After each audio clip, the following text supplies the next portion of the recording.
So for this first part of trip planning, we're going to look at some of the resources that are out there. And my favorite go-to resource when I start planning a trip is maps. And I've got a couple different things here. So we got the trip planning bag, which has some gazetteers and some stuff in it. And then I also have this folio, which unfolds and has a whole bunch of different maps in it. So kind of what we'll do is we'll just go through like what are the different types of maps. So the first most common one is going to be your state DOT map. So this is Pennsylvania. You can open it up here, you know, and this is great because it gives you all of the information about an entire state. The downside is it really lacks in the finer detail. So this will show you your major highways and your interstates and your state routes and those sorts of things. It'll tell you where different cities are, but it's not going to give you that detailed information. And also when you start looking at, you know, your parks and your forests, that's not going to have any of the Forest Service roads on there. So these maps are great for giving you that big picture, but they lack detail. The next level in is going to be the gazetteers.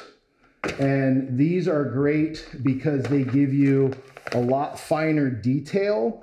The problem is if you start trying to use them for route planning, it kind of turns into a sadistic choose your own adventure, because if you go off to the top, it's like, okay, I got to turn to page 22, and then you got to flip and you got to find that page. And then if the route turns and goes off another page, it's like turn to page this, and you end up flipping back and forth. So gazetteers are great about giving you information about a specific area, and you can see a lot of the finer detail, a lot of the, you know, in your forests and stuff, you'll have your Forest Service roads, your campgrounds, your boat launches, all of that kind of stuff. So there's a lot of great information in these, but they're not so great for kind of the route planning. So, you know, if you were to use the two together, you can plan your route on the state map. And then if you want to hone in on detail in a specific area, then you can kind of use the gazetteer to give you that. So in terms of other maps that are out there, say you want to go to a national forest. The Forest Service has these maps. So this is the map for Monongahela National Forest in West Virginia. And what's nice about these maps is, again, you know, in format wise, they are pretty big. So with these national forest maps, these are developed by the National Forest Service, and they are chock full of all the great information we as overland travel enthusiasts want. If you're hiking on the Appalachian Trail, it's got shelters marked, it's got campgrounds marked, it's got offices and parks and that stuff marked. But again, you're zooming in on a specific area, but some of the finer detail is kind of lost. So for instance, if we look here at the Dolly Sods Wilderness area, this is a super popular hiking spot in Monongahela National Forest. And you can see here on the map, there's still some good information, but you don't necessarily want to pull out this entire huge map for an area that's only this big.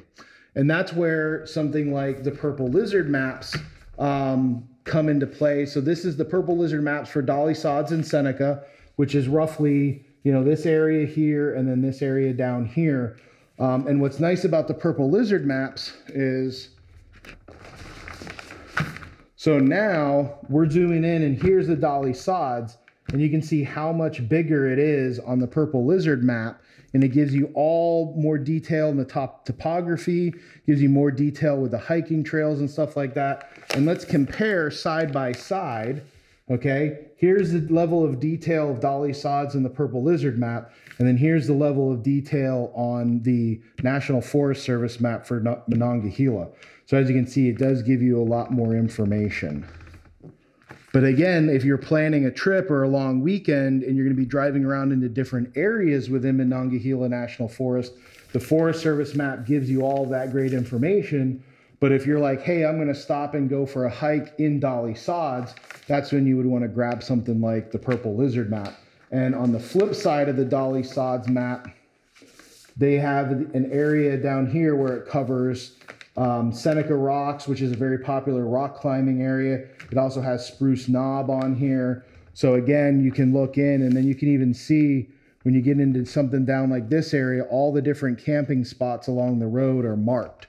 So that's where these Purple Lizard maps really shine, is a lot of intense detail about a specific area.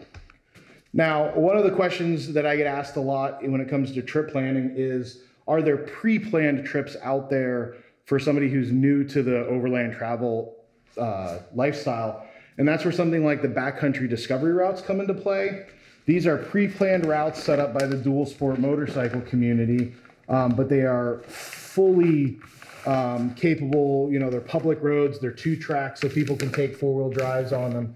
So this is the Mid-Atlantic Backcountry Discovery Route. So it starts here down at the Virginia-Tennessee line, kind of weaves in and out of Virginia and West Virginia, comes up and eventually ends at the Pennsylvania-New York line and covers just over 1,000 miles. Again, this is all public 2-track. It's on as many dirt roads as possible. And as you can see, they have gas stations, grocery stores, and some hotels, motels marked out. Again, they're kind of spaced with the fuel mileage of a motorcycle in mind. But for overland travel enthusiasts, at least some of them are marked here. So you know, like, okay, hey, I can get gas or I can get food in this area. And then the beauty of it is they have these sections marked out. So this is section 1 of the BDR. So again, it just zooms in, gives you a little bit more detail about that specific route. And then if we flip over to the back side of the map, one of the cool features is along the bottom, it gives you the elevation profile of the whole route. So you can kind of see what the hills are like. So that kind of stuff. And again, it just blows out each section of the BDR, giving you details, kind of some of the highlights and stuff like that. So once you decide you're going to do something like this BDR and you say, okay, you've got the map, now is when you can go to your gazetteer and you can find out a lot more of the finer detail. So we go down here, we know that the BDR starts in Damascus. We can open up the gazetteer and we can look down here and we can see that Damascus is on page 22. So now we can open up onto page 22. Here's the town of Damascus. So now we know that's where the BDR starts. So now we can start following along and looking at greater detail, you know, the roads, some of the topography that's even, you know, greater detail than what the BDR map provides. So that's one way to combine resources. Another way to combine resources is, for instance, on the Mid-Atlantic BDR, when you get up into Pennsylvania, that's where you can tap into the Purple Lizard maps. So for instance, the BDR in Pennsylvania goes right through Michaud State Forest, which is kind of this section right here. Well, here's the Purple Lizard map for Michaud. So once you got the Purple Lizard map for Michaud open, now you can see all of these primitive campsites that are dispersed throughout the state forest, as well as where like the different state parks are. So here's Pine Grove Furnace State Park. We've got the town of Mount Holly Springs up here in the upper right-hand corner. And the BDR pretty much snakes its way through Michaud State Forest on some of these Forest Service roads. So what you can do is you can say, okay, if I'm going to plan a stop in Michaud State Forest, maybe you want to go down to Pine Grove Furnace State Park and camp in a campground, or maybe you want to stay in one of these primitive campsites. So again, you're basically stacking your resources, honing yourself into that finer level of detail. And as you go through Pennsylvania, Purple Lizard has maps for Bald Eagle State Forest, which is kind of this section up through here. And then when you get up to the very top, you're up here in the Pine Creek area, which is known as the Pennsylvania Grand Canyon. And again, just like with the Michaud map, each of these maps has all the different campgrounds, all the state parks, all the trails. If you're into outdoor recreation, it's got hiking trails and mountain biking trails on there as well. Okay, so if that's the Mid-Atlantic Backcountry Discovery Route, how do you find other routes like that?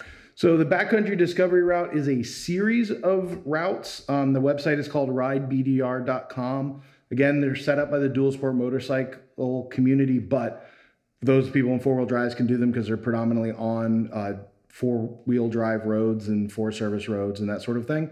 They have them for a lot of the states out west. So like Washington, Oregon, California, Idaho, Colorado, New Mexico, Arizona, that sort of thing. And then again, kind of what I do is, this is my Utah bag, okay? So when I was out west, I did a section of the Utah Backcountry Discovery Route.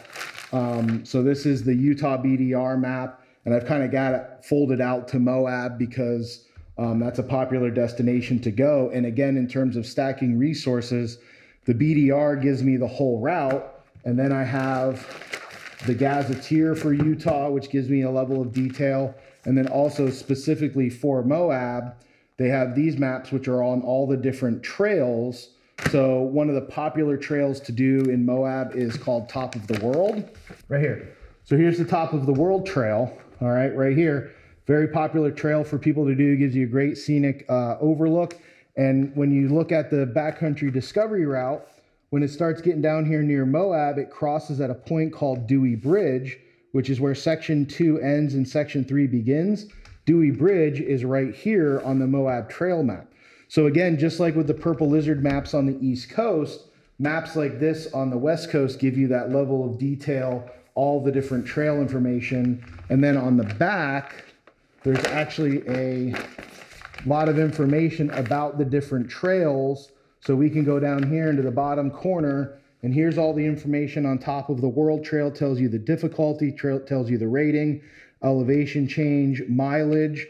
So how do I know if my vehicle is up to the task? So that's the nice thing about this map series is if you go over here, they actually have all the different information about trail routing and ratings.